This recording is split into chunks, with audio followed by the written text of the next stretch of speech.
Om Shanti.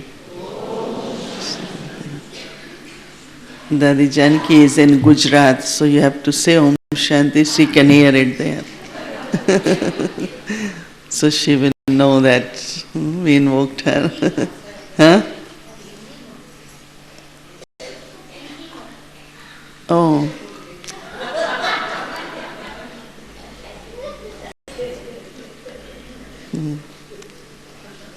हमने कहा कि दादी जानकी गुजरात में है, इतनी जोर से ओम शांति बोलो जो उन तक पहुंच जाए। नहीं बोलेंगे ओम शांति, लगता है पहुंच गया होगा। आज अव्यक्त मुरली है, नो ट्रांसलेशन।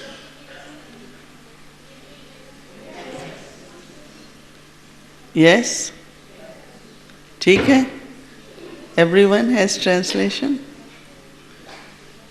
आज की अव्यक्त मुरली है 1970 की मुरली, रिवाइज हो रही है और 2 मुरली हैं, दोनों शॉर्ट हैं।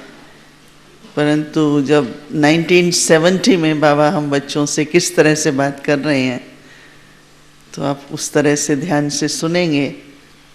तो आज बाबा कहते ही हैं कि आपको कोई देखे तो उनको क्या दिखाई देना चाहिए, न कि हमारे फीचर्स, न हमारा बॉडी का कुछ भी ना दिखाई दे, लेकिन उनको लाइट ही दिखाई देनी चाहिए। और दूसरा जो विचार करने की बात है, आज बाबा कहते हैं अव्यक्ति भाषा। बाबा को ऊपर से नीचे आना पड़ता है व्यक्त में बोलने के लिए, और आपकी भाषा अव्यक्त होनी चाहिए। तो अव्यक्त भाषा बाबा कह रहे हैं कि वो बच्चे शॉर्ट में बोलेंगे। इसका मतलब विस्तार है, विस्तार को सार करो, सार से भी और एसेंस निकालो उसका और वो बात करो। तो बाबा कहते हैं विस्तार में भी जो लंबी बात करते हो आप लोग, उसकी भी वास्तव में ज़रूरत नहीं होगी।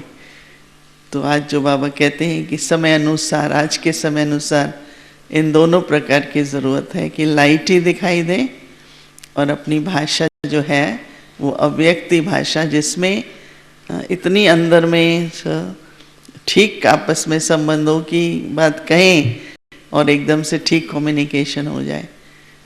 तो सभी लोग अभी आए हैं ना, तो कम्युनिकेशन स्किल सीखते हैं, राइट। कम्युनिकेशन स्किल बाबा सिखा रहे हैं। अब कितना भी कम्युनिकेशन वो तो ठीक है, ज़रूरी है कारोबार के लिए, लेकिन असली कम्युनिकेशन किस में चाहिए? अव्यक्त लैंग्वेज में। जो बाबा हम बच्चों को सिखा रहे हैं और सिखा सकते हैं, कोई और सिखा सकता है?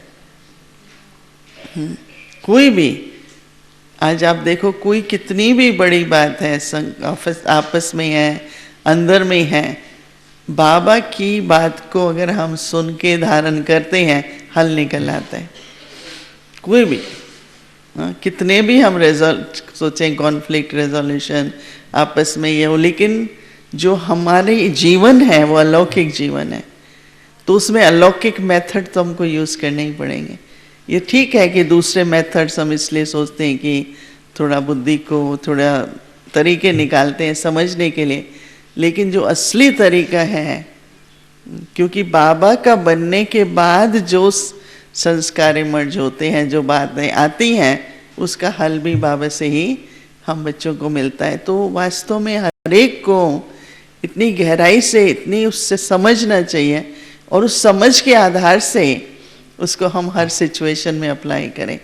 तो मैं समझती हूँ कि हमारे से दूसरों को ये हल मिल सकता है कि किस तरह से स्थूल में सिचुएशन है, परंतु सूक्ष्म में चेंजेस लाने से कैसे बाहर से भी चेंजेस आ जाती हैं। तो हम लोग अपने अंदर बाबा की विधियाँ जो हैं, बाबा के मेथड्स जो हैं, वो इतने क्लियर सोचें, लिखें कि हम वो दूसरों को दे सकें। अपने ब्राह्मण परिवार में तो दें ही, परंतु उसके साथ साथ उसको और रिफाइन करके दूसरों को भी हम उस दूसरों की भी सेवा, निर्णय कैसे करना है, किस आधार से करना है, बाबा सब सुनाते हैं। तो आज मुझे यही आ रहा था कि अगर हम ये होमवर्क ठीक से करें तो हमारे पास देखो बाबा ज्ञान के सागर हैं, पतित पावन हैं, और हम जो कुछ यात्रा पर हम कर रहे हैं बाबा हमारे गाइड हैं, लेकिन हम लोग कभी कभी उन पॉइंट्स को जिस तरह से समझ के अप्लाई करना चाहिए उसमें थोड़ी सी परसेंटेज कम हो जाती है। तो आज बाबा कह रहे हैं ब्राह्मणों को त्रिमूर्ति शिववंशी कहते हो ना। त्रिमूर्ति बाप के बच्चे स्वयं भी त्रिमूर्ति हैं और बाप भी त्रिमूर्ति हैं। जैसे बाप त्रिमूर्ति वैसे आप भी त्रिमूर्ति हो। तो 3 प्रकार की लाइट्स साक्षात्कार की आती हैं। वह मालूम है कौन सी 3 लाइट्स हैं? जो ब्राह्मणों की 3 प्रकार की लाइट्स साक्षात्कार होती रहती हैं, तो आप लोगों से लाइट का साक्षात्कार होता है, मालूम पड़ता है। एक तो लाइट का साक्षात्कार होता है आपके नेत्रों से, आंखों से। कहते हैं कि इसके नैनों में तो ज्योति है। बहुत लोग कहते हैं कि इनकी आईज में स्पार्कल है, कोई कहते हैं बहुत आपकी आईज क्लियर रहती हैं। अलग अलग तरह के लोग उनको अनुभव होता है, परंतु नेत्रों से कहते हैं कि नैनों की ज्योति, नेत्र ऐसे दिखाई पड़ेंगे जैसे ये 2 नेत्र 2 बल्ब जल रहे हैं। जो हम सब ब्रह्मा बाबा जब अव्यक्त बाबा आते हैं तो कैसे दोनों नेत्रों से इतना प्रकाश आता है। और दूसरी होती है मस्तक की लाइट, और तीसरी होती है माथे पर लाइट का क्राउन, यहाँ से रेडिएट करे और पीछे लाइट का क्राउन हो। अभी ये कोशिश करना है कि जो तीनों ही लाइट्स का सबको साक्षात्कार हो। कोई भी सामने आए तो उनको ये नेत्र बल्ब दिखाई दे। एक बार वॉशिंगटन में, बहुत हम लोग नए नए थे, तो ऐसे ही लेक्चर था वर्ल्ड बैंक में। तो बाद में एक व्यक्ति कहता है कि इतनी रोशनी दिखाई दे रही थी कि मैंने सोचा सन ग्लासेस डालूं। मतलब कईयों को कई ऐसे हो सेंसिटिव होते हैं ना, कैच भी करते हैं। तो मतलब उसने बहुत लाइट तरीके से कहता है कि बोलते समय इतनी लाइट लग रही थी, मैंने सोचा पता नहीं क्या हो रहा है, मैं सन ग्लासेस डाल लूं। तो कईयों को शुरू में लंदन में इधर उधर भी लेक्चर्स के लिए जाते थे, तो लोगों को बहुत लाइट जो है उसका अनुभव होता है। तो बाबा कहते हैं ज्योति ही ज्योति दिखाई दे, जैसे सच्चे हीरे चमकते हैं, जैसे सर्च लाइट होती है तो बहुत फोर्स से और अच्छी रीति से फैलाती हैं। तो इस रीति से मस्तक के लाइट का साक्षात्कार होगा। और माथे पर जो लाइट का क्राउन है वह तो आप समझते ही हो। तो ऐसे त्रिमूर्ति लाइट का साक्षात्कार एक एक से होना है, तब कहेंगे ये तो जैसे फरिश्ता है। साकार में नेत्र, मस्तक और माथे के क्राउन के साक्षात्कार स्पष्ट होंगे। नेत्र द्वारा देखते देखते जब उनको ये लाइट दिखाई देगी तो अनुभव क्या होगा, जो राइट अनुभव भी लगे, उनको देखते देखते वो लोग देखते देखते लाइट देखेंगे और तुम्हारी लाइट को देखकर दूसरे जैसे कि लाइट हो जाएंगे। ये बहुत अच्छा बाबा बता रहे हैं कि चलो अच्छा देखा, लाइट देखी तो थोड़ी भावना होगी, परंतु वो हल्के हो जाए।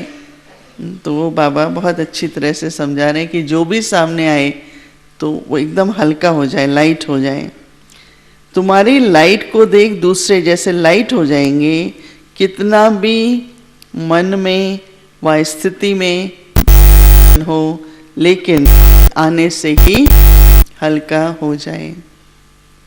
कोई पिछली स्मृति ना आए, अपना भी भूल जाए, एकदम जैसे हल्कापन आ जाए।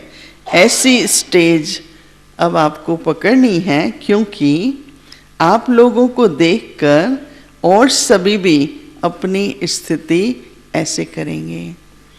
एक लहर भी चलती है, दूसरे ब्राह्मणों में भी आता है, परंतु दुनिया वाले लोगों को भी ऐसा अनुभव होगा।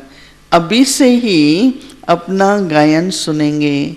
द्वापुर का गायन कोई बड़ी बात नहीं है, लेकिन ऐसे साक्षात्कार मूर्त और साक्षात मूर्त बनने से सभी का गायन, सब अभी का गायन अपना सुनेंगे।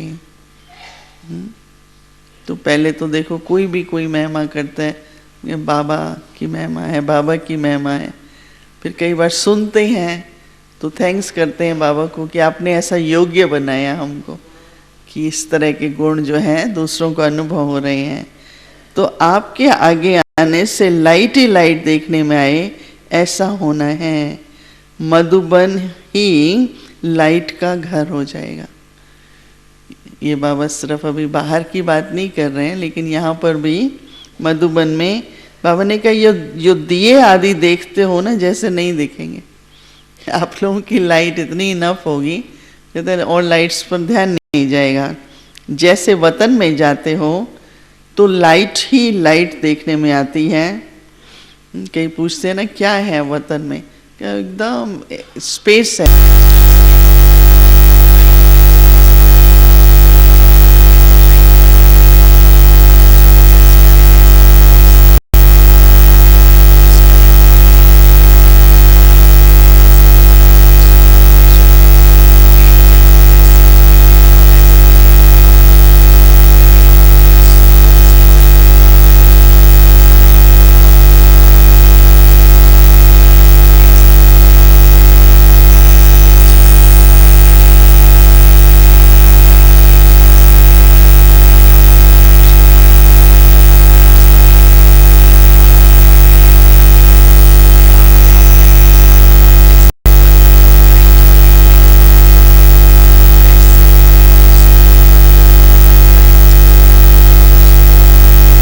अब आप चैतन्य लाइट हाउस हो जाएंगे, तो फिर ये मधुबन भी लाइट हाउस हो जाएगा। हम लोग अपनी सेफ्टी का सोचते हैं, जब कोई किसी तरह का अटैक है या ऐसे राइट्स हैं, सबसे अच्छी विधि तो ये है कि ऐसे अशरीरी हो जाओ, ऐसे लाइट रूप में हो जाओ कि उसको आप दिखाई डिफरेंट देंगे। ये रियल विधि है ना। चलो आप कितनी भी सेफ्टी सोचो, किसी भी प्रकार की, ब्रह्मा बाबा का एग्जाम्पल है ना कि जब वो एसिसनेट करने के ख्याल से आया तो उसने लाइट देखी तो हथियार उसके हाथ से गिर गया। ये इस तरह की विधि हम ब्राह्मण, आप दूसरी कितनी भी विधि रखेंगे ना, वो कंप्लीट नहीं होगी, क्योंकि हमारी लाइफ डिफरेंट है। हम संगम युग पर है, हमारे हिसाब किताब चुकतू करने का तरीका अलग है, सतो प्रधान बन रहे हैं, तो उसमें जो विधि भी अपनानी है। तो जब भी हम कोई मेथड्स निकालें, सबसे बड़ा मेथड ये है कि उस समय ऐसे अशरीरी हो जाओ, लाइट हो जाओ, कि उस समय न केवल उसकी वृत्ति बदल जाए जो आपको नुकसान करने आया है, परंतु उसकी सेवा भी एक तरह से हो जाएगी। तो आप चैतन्य लाइट हाउस हो जाएंगे, फिर ये मधुबन भी लाइट हाउस हो जाएगा। अभी ये है लास्ट पढ़ाई की लास्ट सब्जेक्ट प्रैक्टिकल में। थ्योरी का कोर्स तो समाप्त हुआ, प्रैक्टिकल कोर्स की लास्ट सब्जेक्ट है। इस लास्ट सब्जेक्ट में बहुत फास्ट पुरुषार्थ करना पड़ेगा, और इसी स्टेज के लिए ही गायन है। तो आज सवेरे कल रात को भी मुरली पड़ी, तो मैं बार बार यही सोच रही थी कि हम जैसे और चीज़ों और मेथड्स निकालते हैं, अब इनको भी ऐड करते जाएं, क्योंकि रियल मेथड्स तो बाबा ही देते हैं। तो बाप दादा से कब विदाई नहीं होती है, माया से विदाई होती है। बाप दादा से तो मिलन होता है, ये थोड़े समय का मिलन सदा का मिलन करने के निमित्त बन जाता है। तो बाप के साथ गुण और कर्तव्य मिलना, यही मिलन है। कैसा मिलन है? गुण और कर्तव्य का मिलन ही बाबा से मिलन है। कितनी बाबा की हर बात अलौकिक और न्यारी है। बाप के साथ गुण और कर्तव्य मिलना, यही मिलन है। यही सदा, यह प्रयत्न सदा करते रहना है। अच्छा, संकल्पों को ब्रेक लगाने का मुख्य साधन कौन सा है? मालूम है? क्या क्या है ब्रेक लगाने का साधन?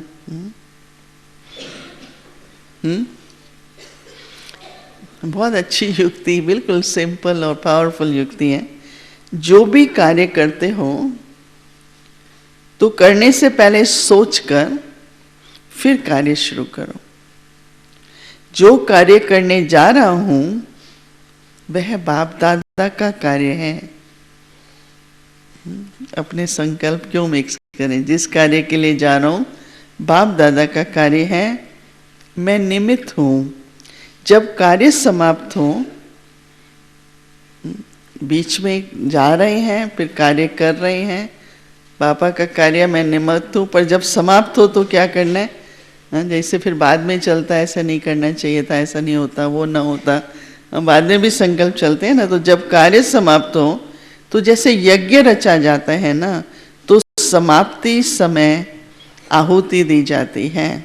इस रीति जो कर्तव्य किया और जो उसका रिजल्ट निकला, वह बाबा को समर्पण स्वाहा कर दिया, फिर कोई संकल्प ही नहीं है। आदि मध्य अंत काम में, आदि में क्या सोचना है, मध्य बाबा का कार्य है, मैं निमित्त हूँ, फिर जो रिजल्ट है वो यज्ञ में जैसे स्वा कर दो तो कोई सोच ही नहीं है। जैसे बाबा मुरली चला, जो कल पहले बाबा ने चलाई थी, ये नहीं बाबा को बाद में चलता है कि मुझे ये कहना चाहिए था, ये कहना चाहिए, हाँ फिर नेक्स्ट क्या करना है, हाँ वो आगे चलता है। निमित्त बन, अभी ये अगर तीनों बातें हम यूज़ करें ना, फिर आप देखो जो फैकल्टी आपके मन का जो एनर्जी है वो कितनी किस तरह से व्यवस्थित हो जाएगी, कितनी निसंकल्प अवस्था होगी। निमित्त बनकर कार्य किया और जब कार्य समाप्त हुआ तो उसको स्वाहा कर दो। फिर संकल्प क्या चलेगा? जैसे आग में चीज़ डाली जाती है तो उसका नाम निशान नहीं रहता, वैसे हर चीज़ की समाप्ति में संपूर्ण स्वाहा करना है। फिर आपकी जिम्मेवारी नहीं है। ये भी सब आजकल मेरी जिम्मेवारी, मेरे बाबा कहते हैं नहीं, आज बस कर लिया, जो कुछ हुआ रिजल्ट निकला स्वाहा कर दो, तो आपकी जिम्मेवारी नहीं है। जिसके अर्पण हुए फिर वह जिम्मेवार हो जाता है। तो फिर संकल्प काहे का? जैसे घर में कोई बड़ा होता है, जो भी काम किया जाता है तो बड़े को सुनाकर खाली हो जाएंगे, वैसे ही जो कार्य किया ऊपर समाचार दिया, बस अव्यक्त रूप को सामने रख ये करके देखो। जितना जो सहयोगी बनता है उनको एक्स्ट्रा सहयोग देना पड़ता है।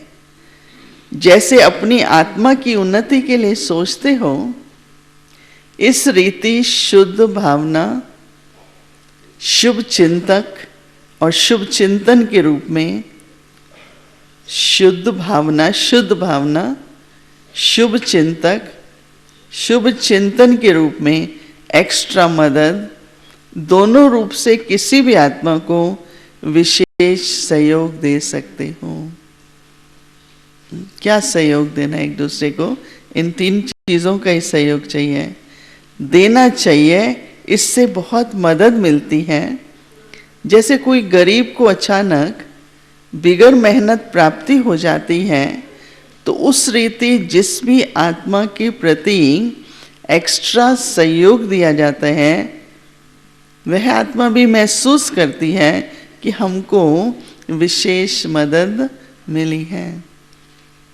आप सभी अनुभव करते हैं ना, कितनी मदद मिलती रहती है समय पर। हम देते हैं वो और बात है, खुद को भी कितनी मदद मिलती है। साकार रूप में भी एक्स्ट्रा कोई आत्मा को सहयोग देने का सबूत करके दिखाया, तो उस आत्मा को स्वयं भी अनुभव हुआ कि ये सर्विस करके दिखानी है। तो जितना जितना आप सूक्ष्म होते जाएंगे, उतना ये सूक्ष्म सर्विस भी बढ़ती जाएगी। स्थूल के साथ सूक्ष्म का प्रभाव जल्दी पड़ता है। करो स्थूल, पर साथ में सूक्ष्म भी है, तो प्रभाव जल्दी पड़ता है और सदा काल के लिए होता है। और सब साधन है टेम्पररी। बाबा जो साधन देते हैं, स्थूल के साथ सूक्ष्म भी करो तो सदा काल के लिए उसका प्रभाव पड़ेगा। बाप दादा विशेष सहयोग देते हैं, एक्स्ट्रा अनुभव, एक्स्ट्रा मदद का अनुभव होगा, मेहनत कम, प्राप्ति अधिक होगी। बाप दादा बच्चों से जितना अविनाशी स्नेह करते हैं, उतना बच्चे अविनाशी स्नेह रखते हैं। क्या कहेंगे बाबा को? रखते हैं? कौन कौन रखते हैं अविनाशी स्नेह? क्यों नहीं? कोई भी नहीं, सभी रखते नहीं। अविनाशी नहीं है हमारा स्नेह, नहीं है, किसी का भी नहीं है। नहीं है? श्योर नहीं है क्या? सिर्फ 8, 10, 9 बस? अच्छा, पीछे हैं। बाप दादा बच्चों से जितना अविनाशी स्नेह करते हैं, उतना बच्चे अविनाशी स्नेह रखते हैं। यह अविनाशी स्नेह, यही एक धागा है जो 21 जन्म के बंधन को जोड़ता है। सो भी अटूट स्नेह, जितना पक्का धागा होगा उतना ही ज्यादा समय चलता है। तो ये संगम का समय 21 जन्मों को जोड़ता है। इतना अविनाशी और पक्का हो कि 21 जन्म के लिए जोड़ता है। इस संगम के युग का एक एक संकल्प और एक एक कर्म 21 जन्म के बैंक में जमा होता है। तो इतना अटेंशन रखकर फिर संकल्प भी करना है। जो करूँगा वह जमा होगा, तो कितना जमा होगा? एक संकल्प भी व्यर्थ न हो। एक संकल्प भी व्यर्थ हुआ तो जमा में कट हो जाता है। तो जमा जब करना होता है तो एक भी व्यर्थ न हो। कितना पुरुषार्थ करना है, संकल्प भी व्यर्थ न जाए। समय को छोड़ो, अब पुरुषार्थ इस सीमा पर पहुंच रहा है। जैसे पढ़ाई दिन प्रतिदिन ऊंची होती जाती है, तो यह भी ऐसे है।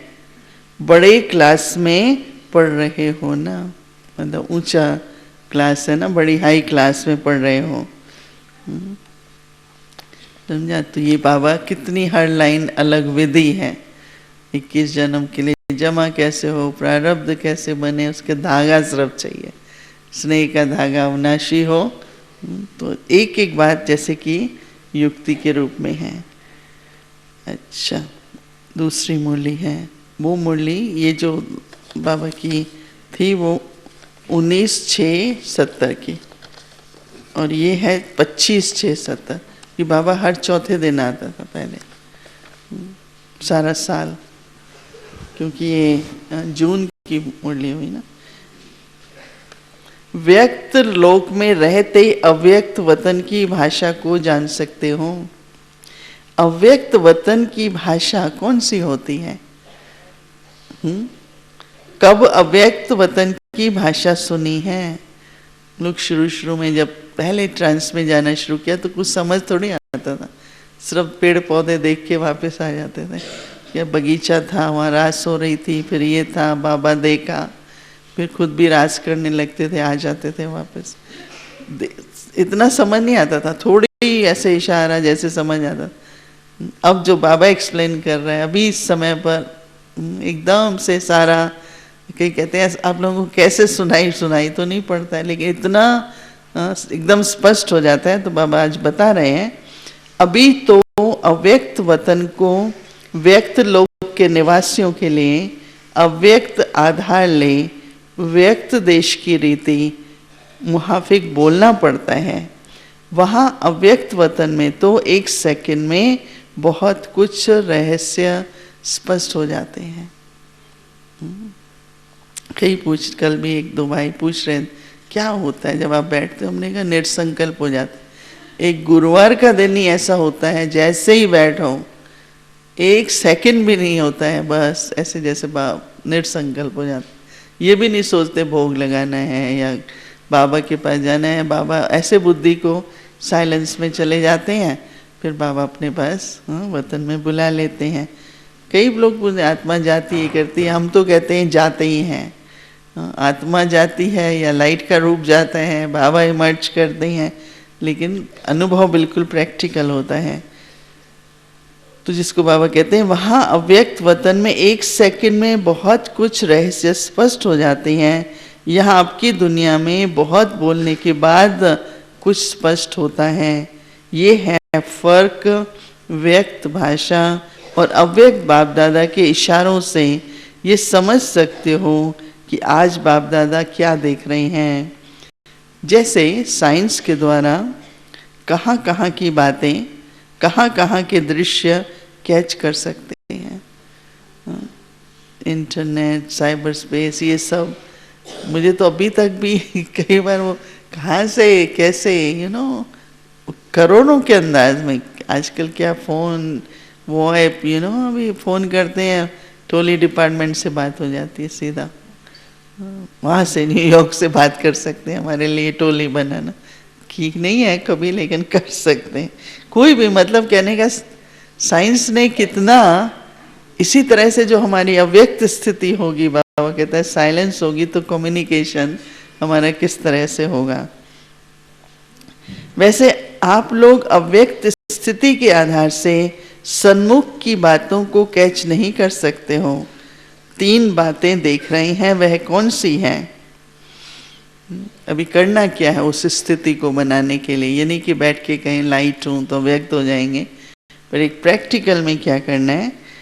बाप दादा आज यही देख रहे हैं कि हर एक कहाँ तक चेकर बना है और चेकर के साथ मेकर कहाँ तक बने हो। पहले बाबा चेकर और मेकर की बहुत बात सुनाते थे। आज भी जितना जो चेकर होगा उतना मेकर बन सकता है। इस समय आप लॉ मेकर भी हो और न्यू वर्ल्ड के मेकर भी हो तथा पीस मेकर भी हो। लेकिन मेकर के साथ चेकर जरूर बनना है। विशेष क्या चेक करना है? यही सर्विस अब रही हुई है जिससे आपका नाम वाला होने वाला है। तो ये चेकर्स क्या चेक करते हैं? एडल्ट्रेशन और करप्शन। वो जो इंस्पेक्टर्स होते हैं ना, तो यही सर्विस अब रही हुई है कि करप्शन और एडल्ट्रेशन करने वाले जो हैं उनके पास ऑलमाइटी गवर्नमेंट के चेकर बनकर जाओ। ये थोड़ी मनन करने की बात है कि बाबा किस हिसाब से कह रहे हैं। जैसे उस गवर्नमेंट के चेकर्स व इंस्पेक्टर्स कोई के पास आते हैं तो अपना भेद बता नहीं देते हैं, तो इसी रीति से पांडव गवर्नमेंट के अथॉरिटी से चेकर बनकर जाओ, तो वह देखने से ही अपनी करप्शन एडल्ट्रेशन से घबराएंगे और फिर सिर झुकाएंगे। ये बाबा लौकिक बात कर रहे हैं कि अलौकिक में?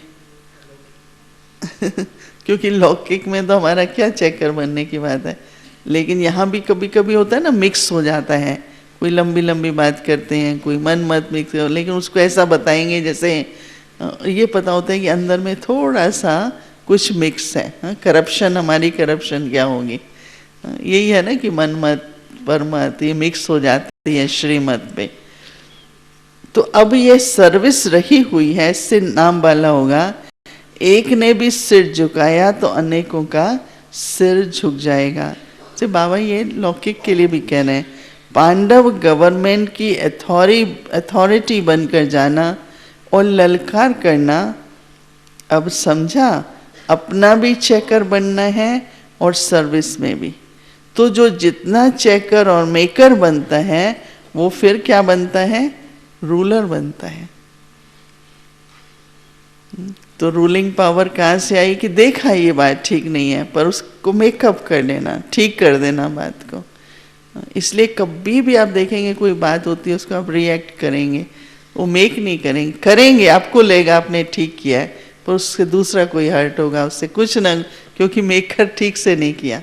इसलिए बहुत बहुत अच्छी तरह से चेक करना तो बहुत आसान है, पर उसको मेक करना, मेंड करना कंप्लीटली, जिससे कोई पार्टी अफेक्टेड ना हो। कई बार एक पार्टी को आप खुश कर देते हैं तो दूसरा बैठ जाता है ये कह के कि हमारी तो कोई सुनता नहीं है। तो आपने तो सोचा हम बात ठीक कर रहे हैं, परंतु आपने बात ठीक की लेकिन पार्शली की ना।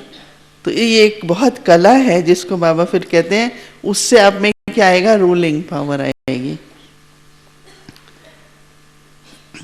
तो रूलर भी बनते हैं, तो कहाँ तक चेकर बने हैं, मेकर बने हैं और कहाँ तक रूलर्स बने हैं, यह बातें एक एक की बाबा देख रहे हैं।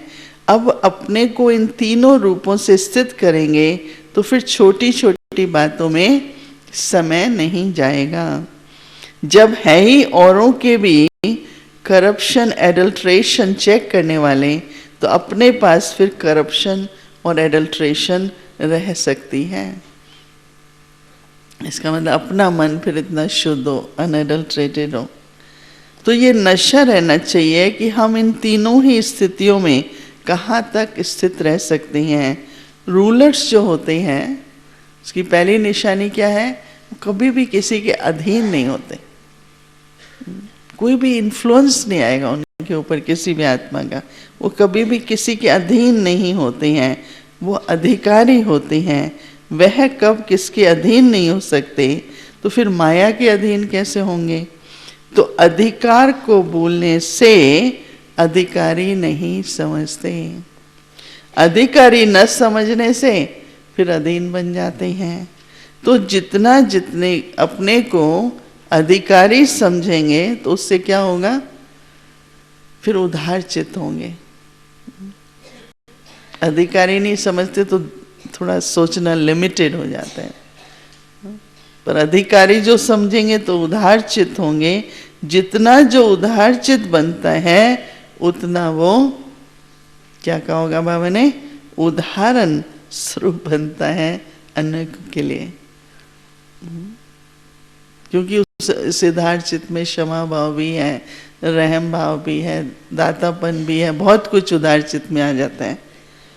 उदार चित्त बनने के लिए अधिकारी बनना है, और अधिकारी का अर्थ ही है कि अधिकार सदा याद रहें।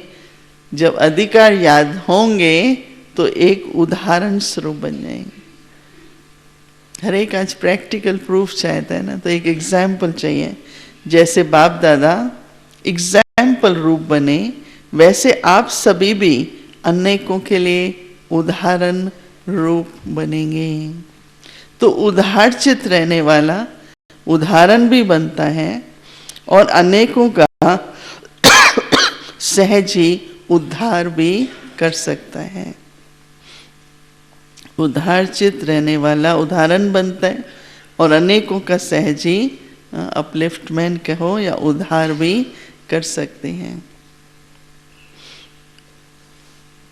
एक उदार चित्त हुआ मतलब बड़ा दिल रहे, फड़ाक दिल और रहम दिल, क्षमा भाव। दूसरा हुआ कि दूसरे का कल्याण हो। समझा कितनी गहरी बात है। चेकर, मेकर, रूलर, फिर उसके बाद एग्जाम्पल, अधिकारी, उदाहरण, 5 बातें बाबा ने कितनी बताई। अभी इन बातों पे रियली गहराई में जाएं, फिर अप्लाई करें, फिर उसका एक प्रूफ हो, कितना अच्छा लगता है। जब कोई में माया प्रवेश करती है तो पहले किस रूप में माया आती है? तो हर एक ने अपना अपना विचार सुनाया है, आप सबको अपना अपना विचार ना।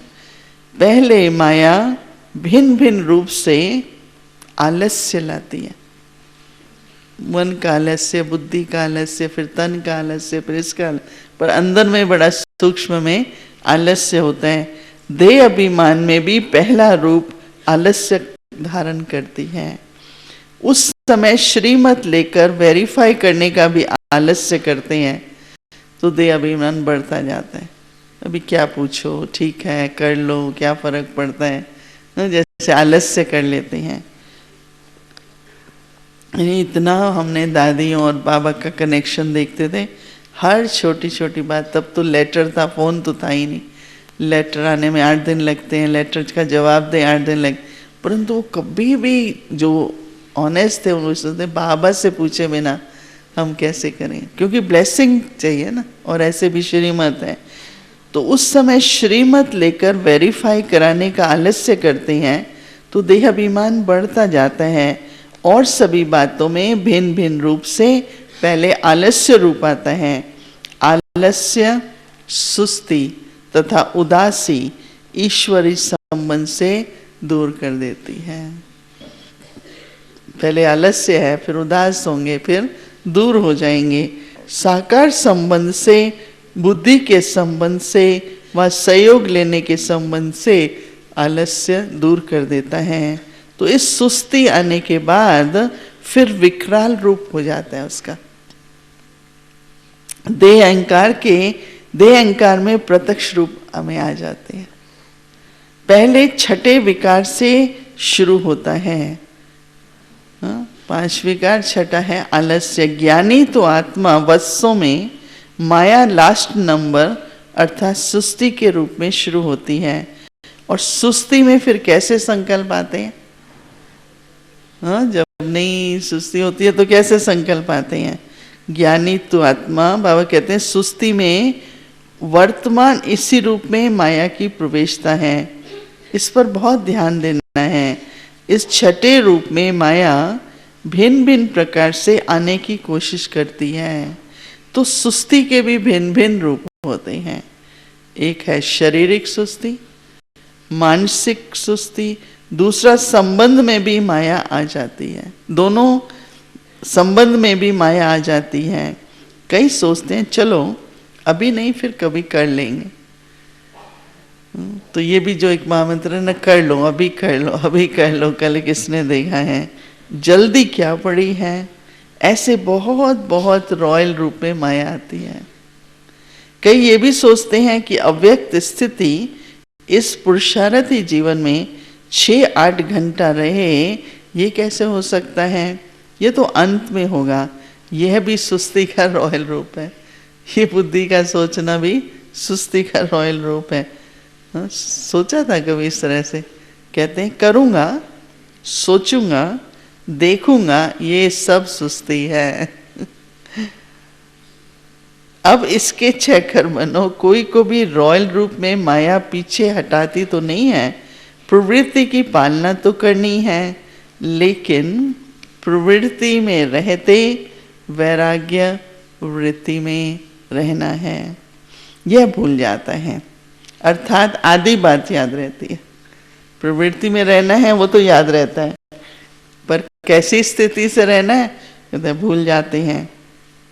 बहुत सूक्ष्म संकल्पों के रूप में पहले सुस्ती प्रवेश करती है, इसके बाद फिर वो बड़ा रूप ले लेती है। अगर उसी समय ही उसको निकाल दें तो ज़्यादा सामना नहीं करना पड़ेगा। तो ये चेक करना है कि तीव्र पुरुषार्थी बनने में, हाई जंप देने में किस रूप में माया सुस्त बनाती है। सभी कर रहे हैं रिकॉग्नाइज सुस्ती का रूप। आज बाबा ने जैसे मेन सुस्ती है, माया का जो बाहरी रूप है बाबा कहते हैं उनको भी चेक करेंगे, लेकिन इस रूप को चेक करना है। कई ये सोचते हैं कि फिक्स सीट्स तो कम ही होती हैं ऐसे भी, और वो भी लोगों ने ले ली होगी, राइट, चलो देर से ही चले जाएंगे, अब तो सीट तो चले ही गई, राइट। तो औरों को आगे पुरुषार्थ में देख अपनी बुद्धि में सोच लेते हैं इतना आगे हम जा ही नहीं सकेंगे, तो इतना ही ठीक है, ये भी सुस्ती का रूप है। तो इन सभी बातों में अपने को चेंज कर लेना चाहिए, तब आप लोग लॉ मेकर्स और पीस मेकर्स बन सकेंगे, या न्यू वर्ल्ड के मेकर्स बन सकेंगे। इमेजिन करो सबकी सुस्ती चली जाएगी तो कैसे दौड़ेंगे, राइट। तो इन सब बातों में तो बाबा कहते हैं पहले स्वयं को न्यू नहीं बनाएंगे तो न्यू वर्ल्ड के मेकर कैसे बनेंगे। पहले तो खुद को बनाना है। पुरुषार्थ में तीव्रता लाने का तरीका मालूम है, फिर उसमें ठहरते क्यों नहीं हो। जब तक अपने आप से कोई प्रतिज्ञा नहीं की है तब तक परिपक्वता नहीं आ सकती है। जब तक यहां फिक्स नहीं करेंगे तब तक वहां सीट भी फिक्स नहीं होती है। तो अब बताओ पुरुषार्थ में तीव्रता कब लाएंगे, कब लाएंगे? क्या कहेंगे? अभी तो तीव्र पुरुषार्थी का जवाब दो ना, कि अभी भी सुस्ती का जवाब देंगे? क्या करेंगे? तीव्र पुरुषार्थ करेंगे ना, अभी करेंगे। कोई ऐसे कह रहा है अभी करेंगे, अब नहीं तो बाबा कहते हैं म्यूजियम या प्रदर्शनी में जो आप लोग स्लोगन सबको सुनाते हो, बड़े उससे सुनाते हैं। हम भी जब गाइड होते थे एंड उनको नाउ और नेवर, अभी नहीं तो कभी नहीं। तो बाबा कहते हैं अभी नहीं तो कभी नहीं, वह पहले अपने लिए याद रखो। दूसरी अपॉर्चुनिटी आएगी पर ये तो चली गई ना, रिप्लेस तो नहीं कर सकते। कल का दिन आएगा पर आज का तो नहीं आएगा ना। तो जो गया वो तो गया। कई कहते नहीं फिर हो जाएगा, नहीं गया। तो वे अपने लिए याद करो, कब कर लेंगे ऐसा नहीं सोचो, अभी बनकर दिखाएंगे। जितना प्रतिज्ञा करेंगे उतनी परिपक्वता और हिम्मत आएगी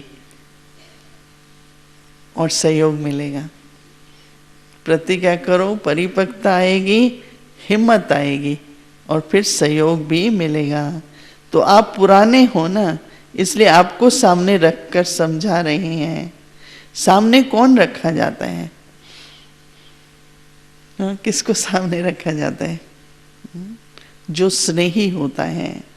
स्नेहियों को कहने से कभी संकोच नहीं होता है। जिससे स्नेह होता है उसको बात कही जाती है। एक एक ऐसे स्नेही हैं, सभी सोचते हैं बाबा बड़ा आवाज क्यों नहीं करते हैं। नहीं, बाबा की अव्यक्त तो कई कहते हैं कि आवाज बड़ी क्यों नहीं करती हैं। लेकिन बहुत समय के संस्कार से अव्यक्त रूप से व्यक्त में आते हैं, तो आवाज से बोलना अच्छा नहीं लगता है। तो आप लोगों को भी तो धीरे धीरे आवाज से परे इशारों पर कारोबार चलानी है। जो ब्रह्मा बाबा का हमने देखा, हम 15 मिनट 10 मिनट समाचार सुनाते थे। एक बार तो मुझे लास्ट का याद है, जब ये दिल्ली में बाबा का बड़ा सेंटर खोलो, ये वो जो खोलेगा, तो हमने वो चैलेंज लिया। बताने आए मकाने से, बच्ची मैं तो पहला मिनट ही तुमने बोला ना समझ गया था ये राइट स्थान है। मैंने कहा 14 मिनट मैंने तो हमने तो सोचा ना सारी बात बताएं, सारी बताएं, लेकिन जैसे बाबा एकदम जैसे उसको कैच करके का आंसर आ जाता था, कैच करके आंसर आ जाता था। अभी भी कई हमको कहते हैं वही नहीं बहन आपसे बस 20 मिनट टाइम चाहिए, तो मैं कभी नहीं कहती नहीं दूंगी। मैंने कहा हो 20 मिनट 5-6 बातें करनी है, मैं ज़रूर करेंगे। शुरू करते हैं 10 मिनट में पूरा हो जाता है। तो बोलते मैंने तो सोचा 20 मिनट कम से कम लगेंगे, मेरी तो लंबी लिस्ट थी। नहीं, स्पष्ट बात करते हैं, स्पष्ट होता जाता है, शॉर्ट टाइम में हो जाता है। तो बाबा कहते हैं कि आप लोगों को भी धीरे धीरे आवाज़ से परे इशारों पर कारोबार चलानी है, ये प्रैक्टिस करनी है, समझा। बाप दादा बुद्धि की ड्रिल कराने आते हैं, जिससे परखने की और दूरंदेशी बनने की क्वालिफिकेशन इमर्ज रूप में आ जाए, जिससे परखने की, दूरंदेशी बनने की क्वालिफिकेशंस इमर्ज रूप में आ जाए, क्योंकि आगे चलकर ऐसी सर्विस होगी जिसमें दूरंदेश बुद्धि और निर्णय शक्ति बहुत चाहिए। इसलिए बाबा ये ड्रिल करा रहे हैं। रियली कभी कभी बहुत अच्छा लगता है जो हम कर रहे हैं सेवा में, भिन्न भिन्न साधन। फिर कभी कभी ये लगता है कि रियल साधन तो यही है सर्विस के, ये रियल साधन कम्युनिकेशन के यही है। तो सिर्फ यही है, मुझे बार बार आज ये पढ़ने के बाद कि हम इतना बैलेंस करें कि ऐसा ना हो जाए कि बाहर के साधन अपनाएं और फिर भी वो काम तो बनेगा नहीं, ऊपर ऊपर से ठीक हो जाएगा, पर आत्माएं जो एकदम उन्नति हो जाए, निर्णय शक्ति बढ़ जाए, तो वो टूल्स लेके, लेकिन हम उससे कोई संपूर्ण नहीं बनेंगे, फिर भी यही हमको साधन अपनाने हैं। Yes Shirona, you listening?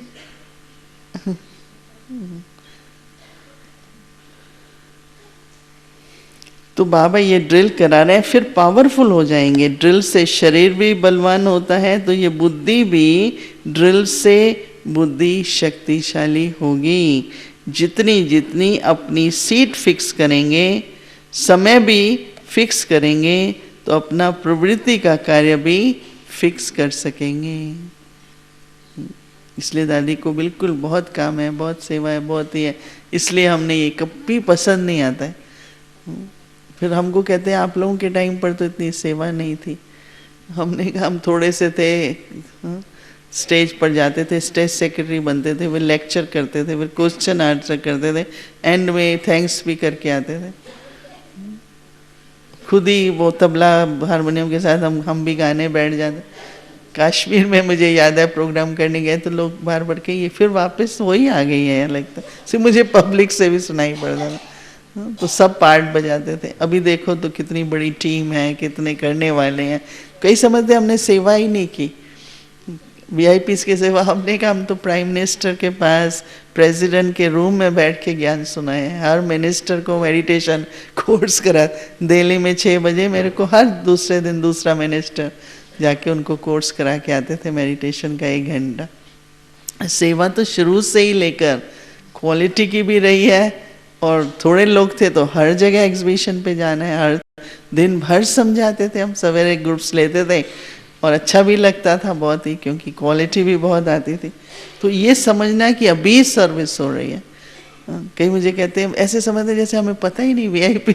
हमने कहा हमने तो टॉप से लेकर के और जनता भी, तो ये एक बहाना ना हमने एक्सक्यूज बना ली है, लेकिन वास्तव में तो स्थिति पर ध्यान हो ना, टाइम टेबल पर ध्यान है, तो कभी कुछ मिस नहीं कर सकते हैं। तो बाबा कहते हैं, इसलिए बाबा कहता है चलो फिक्स करो, जितनी बुद्धि फिक्स होगी प्रोग्राम भी सभी फिक्स रहते हैं, और प्रोग्राम फिक्स है तो प्रोग्रेस भी फिक्स होगी, और प्रोग्रेस हिलती है तो प्रोग्राम भी हिलते हैं।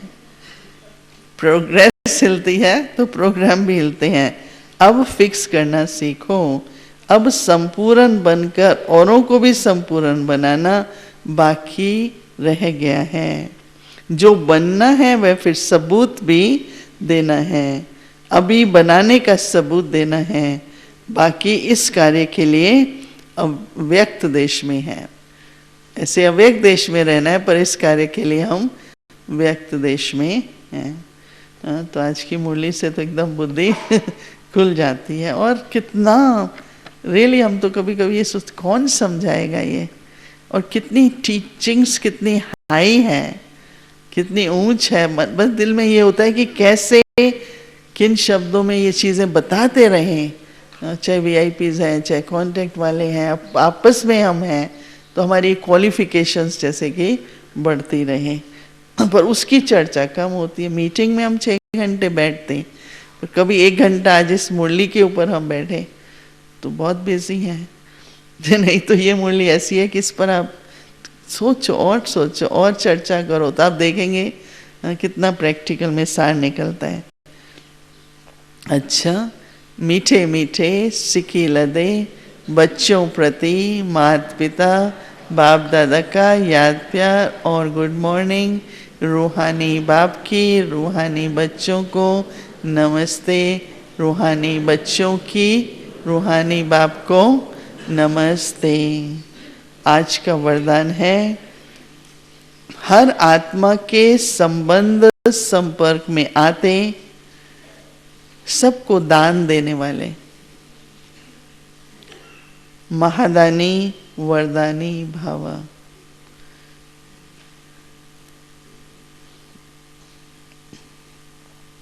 सारे दिन में जो भी संबंध संपर्क में आए उसे कोई ना कोई शक्ति का, ज्ञान का, गुण का दान दो। उसके पास ज्ञान का भी खजाना है तो शक्ति और गुणों का भी खजाना है। आपके पास ज्ञान का भी खजाना है तो शक्तियों और गुणों का भी खजाना है। जैसे नहीं टोली ब्लेसिंग का आजकल कितना हो गया, और लोगों को भी जब तक नहीं दो कंपनी नहीं लगता। अब बाबा कहता है उसके साथ फिर ये भी याद रहे ना कि ये भी देना है हमको। तो कोई भी दिन बिना दान दिए खाली न जाए, तब कहेंगे महादानी। दान शब्द का रूहानी अर्थ है, क्या कहेंगे? सहयोगी, सहयोग देना। दान आपस में क्या करेंगे? सहयोग देंगे। दान शब्द का रूहानी अर्थ है सहयोग देना। तो अपनी श्रेष्ठ स्थिति के वायुमंडल द्वारा, अपनी श्रेष्ठ स्थिति के वायुमंडल द्वारा और अपनी वृत्ति के वाइब्रेशंस द्वारा हर आत्मा को सहयोग दो, तो उसको कहेंगे वरदानी। दानी, वरदानी, महादानी। वृत्ति के वाइब्रेशन द्वारा हर आत्मा को सहयोग दो, तब कहेंगे वरदानी। स्लोगन, जो बाप दादा और परिवार के समीप है